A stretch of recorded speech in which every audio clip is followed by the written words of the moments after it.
ఏంటి ఏం కావాలి? గాలిపటమా? ఎక్కడున్నాయి గాలిపటాలు?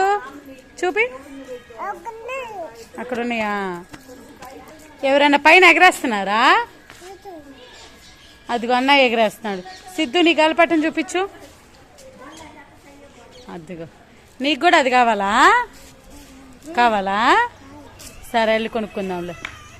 హాయ్ ఎవ్రీవన్, చూశారు కదా రోడ్లో పిల్లలందరూ కూడా గాలిపటాలు కొనుక్కొని ఎగరేస్తున్నారనమాట. ఇంకా మా జాయ్ ఊరుకుంటాడా, నాకు కూడా కావాల్సిందని పట్టుబట్టాడు. ఇంకా సర్లే అని చెప్పి మాకు దగ్గరలో ఉన్న షాప్కి తీసుకెళ్ళి ఇంకా గాలిపటం అయితే కొనిపించాను. ఇంకా ఇంటికి వచ్చిన తర్వాత దాన్ని ఎగరేయటం పెద్ద టాస్క్ అయిపోయింది మా జాయ్కి అయితే. ఎందుకంటే చిన్నపిల్లాడు కదా, అంత ఇదిగా కుదరదు. ఇంకెలాగోలా ఎగరేస్తూ కొంచెం హ్యాపీగా ఫీల్ అయ్యాడు. ఈ వీడియో కనుక మీకు నచ్చినట్టయితే ప్లీజ్ లైక్ చేయండి, సబ్స్క్రైబ్ చేసుకుని సపోర్ట్ చేయండి. Thank you for watching.